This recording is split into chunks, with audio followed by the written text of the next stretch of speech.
And we are looking. We're talking to each other. Talking to each other. Yeah.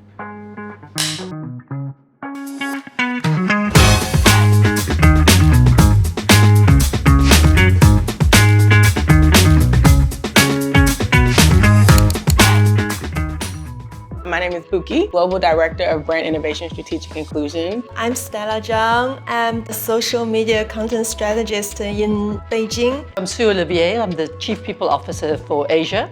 I'm based in Singapore. Super glad to have you both here. So happy to be here and so happy to have you here. Awesome. How have you worked on kind of like thinking about your identity outside of work as it pertains to, I know this industry can be kind of like cumbersome and everything is included, but like how do you intentionally try to break that up? Authenticity. I think you need to be the same person. I think it makes your life a lot easier. People know what to expect. When you get a merging of your life and your work and you just show up as who you are, I think it becomes problematic when you try and have a face for work. I agree with Sue. It's always easier for you to always be authentic. One of the American psychologists said that genius is the one that most like him or herself. So no one knows how to be Stella Zhang better than I am, right? So I always try to find like what inspires you and to be authentic. Actually, quite a profound idea. Yeah. So outside of work, what are your guys' favorite hobbies? I love this question. Art has become the center of like how I even just like, I find African artists and I will go and purchase their items and find a place. So Sounds expensive. Very expensive. You know, like some people orient their house around furniture. Yeah. I orient my house around art. Sounds amazing. Fantastic. Well, my sister and I are best friends, and when I left South Africa 28 years ago, we decided that we were going to travel every year, just the two of us, to catch up. So we've been sort of everywhere. So one year she picks and one year I pick, and you know. And then I started to paint, and I'm doing a solo exhibition in November. So I've been busy with that. It's been quite fun. When do you find the time? When I'm not traveling, that's what I do. Traveling is always nice. Yeah. Fantastic. My hobby is painting. So I started learning painting since I was a kid. I found it's a good way for me to express my creativity in many different ways. Are you naturally good at painting or did you have to like learn? My mom found I'm naturally good. So Okay. when I was a kid, like 5 years old, I sit in front of the mirror in our house and I just paint the thing in front of my shirt. And my mom was like, wow, you did it so good. Yeah, you should keep doing this. That's dope. I love that. And what's the best thing that you've painted? Like when you're like, I'm so proud. Oh, I think it's about rat race. So like in China, we always say like there's no work-life balance in China right now, especially for our generation, because you know you just keep work. Hustle. Yeah. Right, and to meet a lot of deadlines. So everyone said that we are in the rat race, but you need to think outside of the box, right? Find your passion and what you really want in life. Good advice. I love that. So Bukky, how long have you been with us? At Ogilvy? Yeah. 4 months. 4 months. Yeah. Oh, can't believe that. And how did you get to us? Well, so I am by like trade a brand strategist and marketer, right? And so I started out my career technically in HR. And what happened was really I started in talent acquisition and training. But one of the things that I really learned through talent acquisition is that in order to get the best candidates, your company had to be a company where people actually wanted to work. And I was at a company where it was a great culture, but nobody knew about it. And they weren't really showing up in places and culture and events and experiences that, you know, would elevate them as a brand to kind of like people will want to work. And so I just kind of raised my hand. I was like, we should show up here. And so once we started showing up in these places and our company started to get like some of these like press hits, then I just learned that I just had such a love for how does a brand really think about inclusion. So ultimately what I found with Ogilvy was that there was such an opportunity to be a part of the team that kind of leads that kind of thought process. Has always been really exciting for me. So I'm grateful to be here. Oh, we're delighted that you're here. And it's interesting that the industry is moving, absolutely, and that thankfully in that way. You know, and like you say, there is endless work to be done in that area. So, and the goal is to make, you know, inclusion a little bit easier every year for people to say like, hey, I want to raise my hand and support how this. Even if you're a part of those communities, you want to make sure that you're always like leaving the door open for someone else to make their experience a little easier. Stella, you? So this is the second time I'm a rejoiner. Like 2 years ago, I rejoined.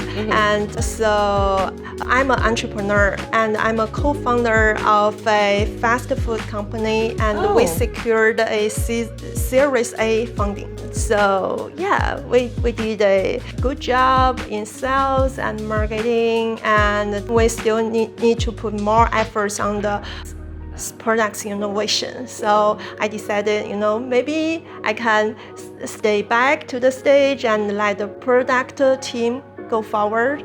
And before that, I'm also a brand strategist in China. Lovely, lovely, lovely. So I started my career in South Africa as a client service person. I was one of the few Afrikaans-speaking people which was then the apartheid government time. I worked in South Africa for many years, decided then to go to Japan and ended up in Singapore, and then sort of never moved out of Singapore. I got pulled back into Singapore many times actually. I was always the training lead in every market that I was in because it was a natural sort of thing for me. I quite enjoyed that piece. I started to do coaching and I got a coaching certification, and then that became sort of part of the job. And then that part of the job became more meaningful. So I then put up my hand and said, I think we need more talent development focus in the agency. And to my surprise, everyone went, that's a good idea. Why don't you go do that then? So calling my bluff, so I went back to Singapore, experimented on Singapore, which was fantastic, and it was a great learning experience. And then it just sort of grew and grew into a regional talent role. So then it was L&D, D&I, wellness, talent, everything. So, and the region is large. We're about 6,000 people in the region, very spread out. We're about 23 offices, so and very varied, you know, from anything from Pakistan to China. I'm thinking about just like how you've been in the industry so long. Like, what are you proudest most of how like it's changed? I think it's a lot less fun. A lot less fun?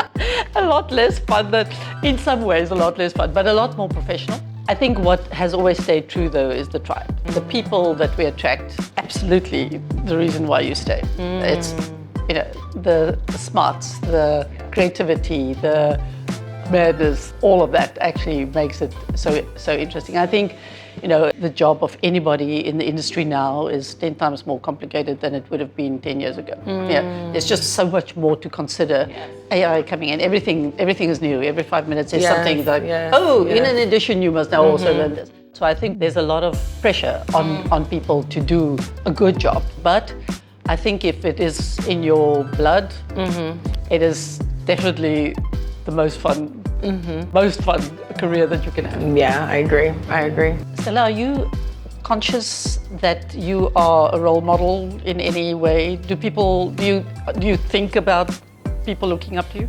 I guess maybe just my interns, because right now I'm having like interns who are like 10 years younger than me. So like they are applying for their graduate study abroad, and we can still like inspire the younger generations. And do you consciously do that? What would you say? Let me put it this way. So have you guys watched the movie Soul by Pixar? Yes. Oh, Soul. Soul. Yes.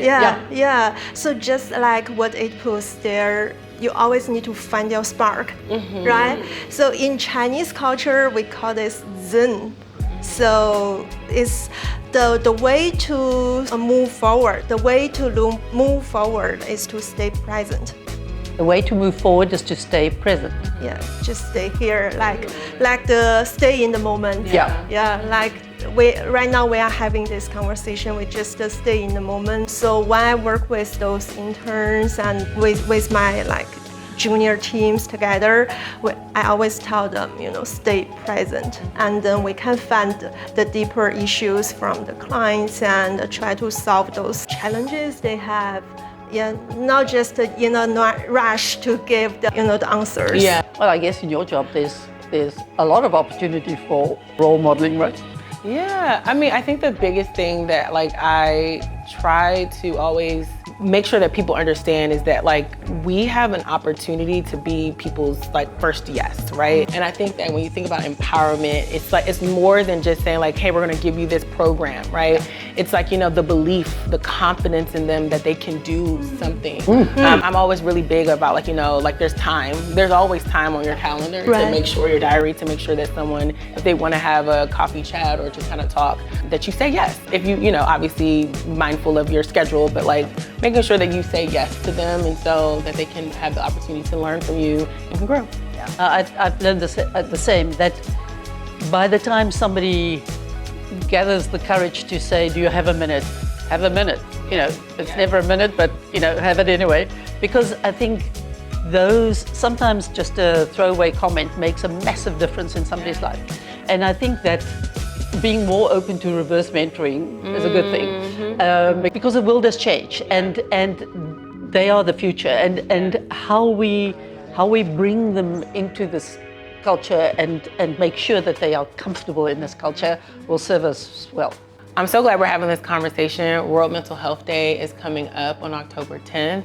And I just think it's important for us to kind of ground the conversation on just our mental health and wellness. And so the question for you both is just kind of how have you centered mental health as it pertains to your profession, the intersections of your profession and personal life? Well, it was one of the reasons, or one of the happy byproducts of painting. You have to really focus on what you're doing to the exclusion of everything else.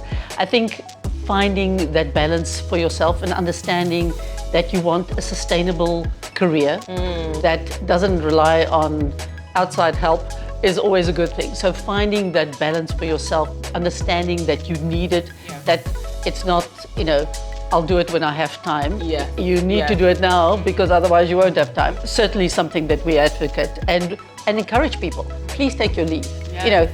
Hero for not taking leave for 2 years, right? That's not good. You absolutely need, and we are in an industry that needs insights. I think that's such a good point, because I think that around defining it for yourself, I think that when I thought about mental health and wellness, it was you're going to a therapist, there was these definitions of what it was to have mental health. Stereotypes. Yeah, right? And I remember I was 25, 26, and I asked my friend, she asked me how I was, and I said, I don't know if I'm a sad person that just has happy days, or I'm a happy person that's having a lot of sad days. And it was the first time that I actually can contextualize for myself, I'm having a lot of sad days. And so I didn't have the language to be am I depressed? What is this feeling of just kind of nothing feels okay? Yeah. And so I think over time, one of the things that I started to do for myself is obviously I sought help, a therapist, but also defining what wellness felt like for me. Sometimes wellness felt just sitting in my bed and watching TV and putting my phone on Do Not Disturb, because I was always answering people's calls and being a dumping ground for their emotions. And I had nothing left for myself. Yeah, just want to build on that. Yeah. So what is mentally healthy? The best answer I have heard is confidence and enthusiasm. So if you can nourish yourself, it's called confidence. And if you can nourish others, it's called enthusiasm. I love that. Okay. Excellent. If you can nourish yourself, that's confidence. Yeah. If you can nourish others, it is enthusiasm. I think also what's happened is that there's sort of a destigmatizing happening of mental health. And the one good thing that came out of COVID is that I think after that people went, you know what, it's okay not to be okay, and it's okay to talk about it. And I hear many, many more people talk about it openly. So I think from the agency point of view, in work, well, obviously in our families as well, but for me, that has been such an amazing turnaround that in even what I would consider to be sort of quite conservative markets, that people are quite willing to now sort of just like mention it. What do you do when you're in a mental rut to kind of get yourself out of it? I go box. Ooh, okay. Just like get something to rush it out. Yeah, hit something instead of hitting someone. Yeah. Rage rooms on speed dial. I would go to karaoke. And my go-to karaoke song is Shake It Off. Yeah, I'm a big Swiftie. I love that. What's my karaoke song? What's the little song? I put my hands up. Baby, how you feeling? Feeling good as hell. That's the song that I will sing when I need to feel a little bit just in the karaoke. I avoid karaoke, but if I'm forced, it will probably be I Will Survive. I will survive this karaoke song. I think one of the things that is really important when we talk about like mental health is like the generational differences around it. So, and even just like cultural, like I know South Africa, Singapore, China, like how do you kind of like think about how we think about mental health around generational and cultural differences? It seems that the younger the generations are, the more easy they are with talking about mental health. I think it's much more natural. It's something that people will. I think as you get older, into the older generations, I think it's harder because it was less acceptable to talk about yourself in work, never mind your mental health issues. On the cultural piece, every market finds its level of how comfortable they are to talk about it. I think massive part of it, regardless for any of us, or for any of the officers, is leadership. When the leadership is okay with it, then everybody's okay with it. Not just the office leadership, but team leadership, right? So it's hard to say where I would sort of put my cultural roots at the moment. But I think Singapore, although it's a modern city, not that comfortable really generally talking about mental health issues openly. But then places like India, that's quite happy to talk about mental health, which is sort of so surprising. But I think in general, what I see certainly for Asia is that there's a rise, a lift of awareness, which I'm delighted about. I don't know if you feel it, Stella. We do see the rise of awareness of mental health in China as well.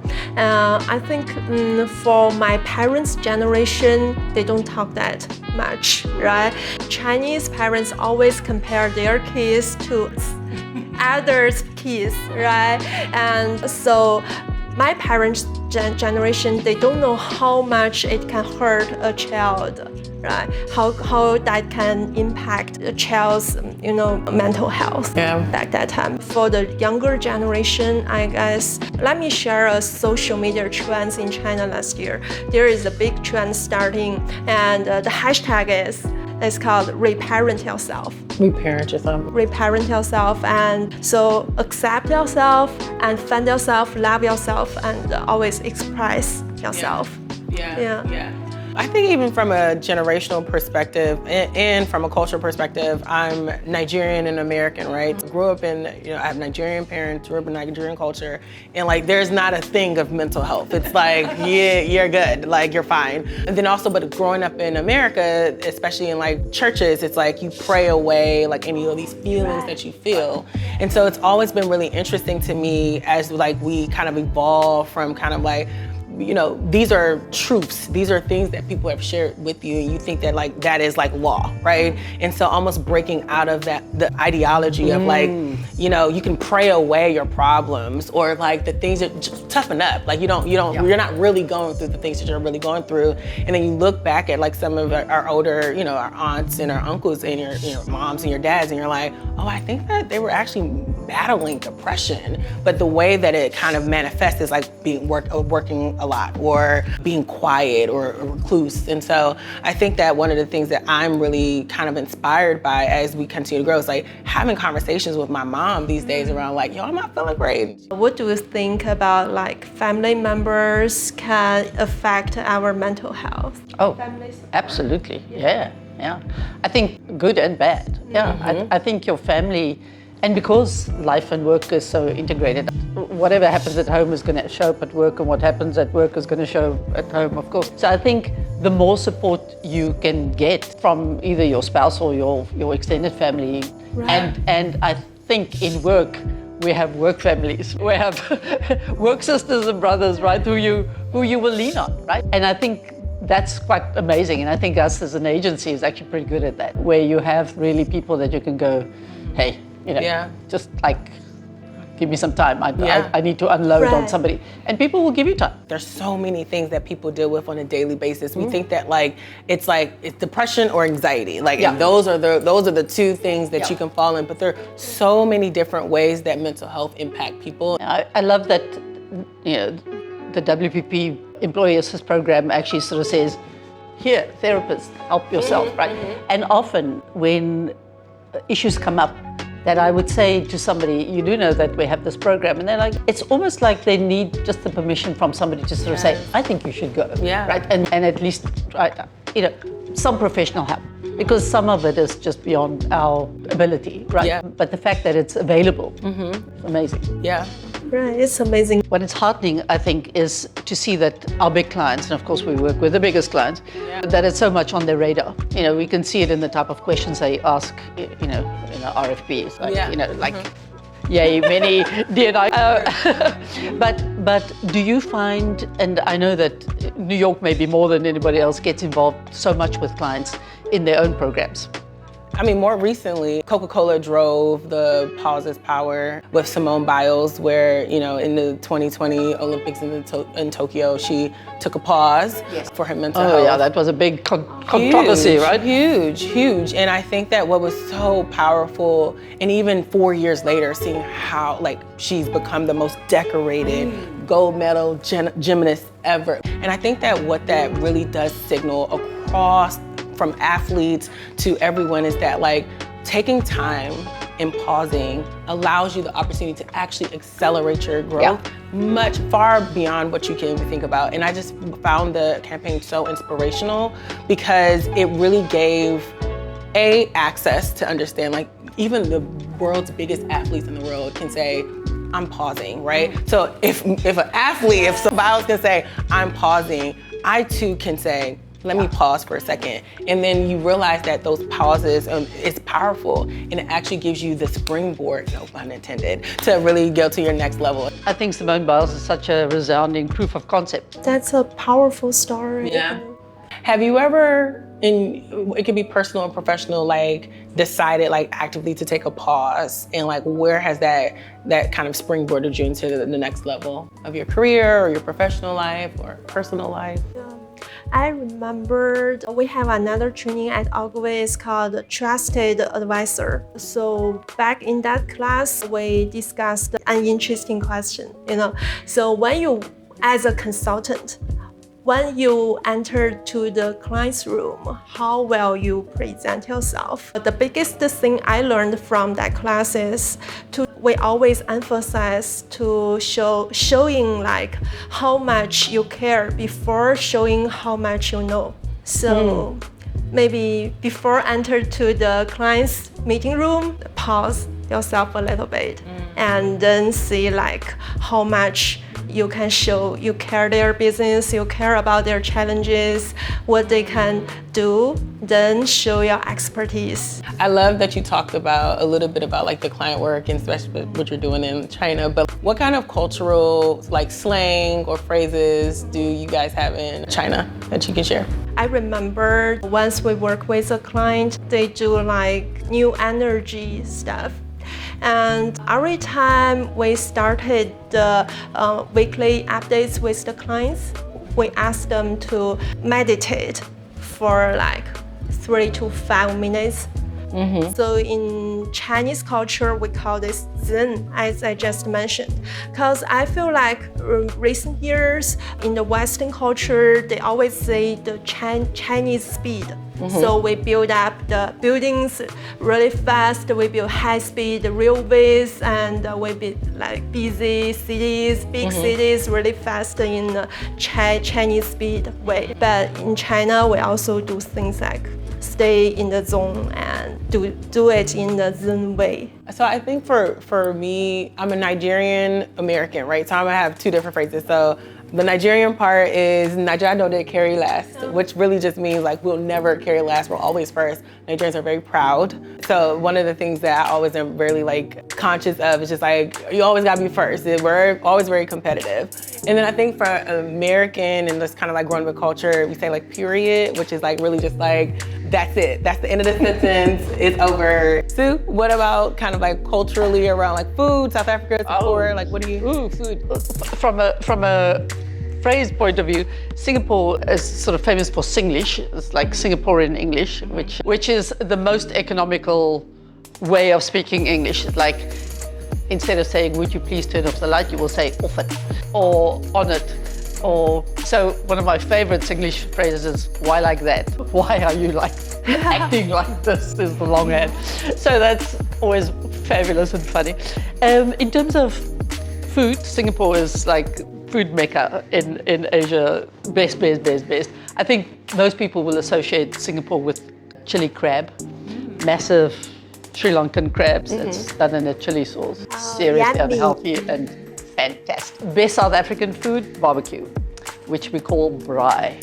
So never barbecue because, you know, that's not what we do. But it's a very meat-heavy culture and the best food ever.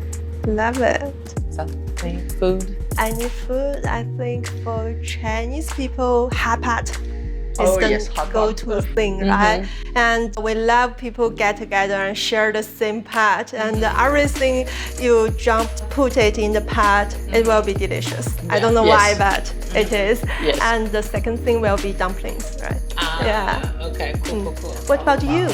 Culturally, I mean, I have to talk about Nigerian jollof rice, of course. There will always be people that say that they're the best. Ghanaian sisters and brothers, but Nigerian jollof is always the best. And a goosey soup, those are things that like, it's like comfort, it's like home to me, so. You cook?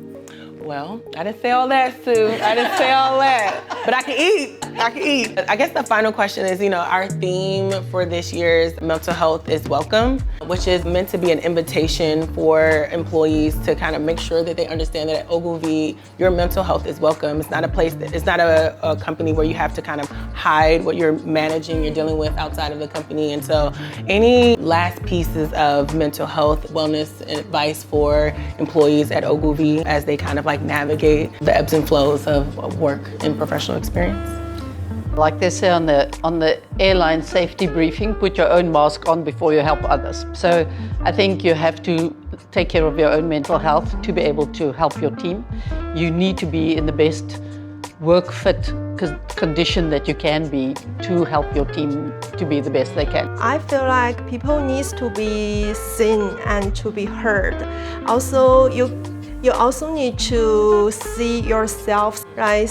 Hear yourself also. So like Sue just said, before listen to others, learn how to listen to yourself. I really love what you said about like, you know, mental health is welcome for people in themselves. And I think that one of the things that's really important is that like defining mental health for yourself. I think that when we think about welcome, we think of like someone else gets the opportunity to welcome me into their space, right? But I think that it's important that mental health is welcome for you. Like you welcome mental health into your life, in your space, and the power comes from you to welcome yourself. And I think that that's one of the powerful things that we can do is that we define it for ourselves, we think about it, we solve it for ourselves, obviously with external help, but mental health has to be welcome for you first before it can be welcomed and validated externally by anyone else. Thank you for joining us for this Modern Exchange episode. We are the talent. We are the culture. We are the Modern Exchange.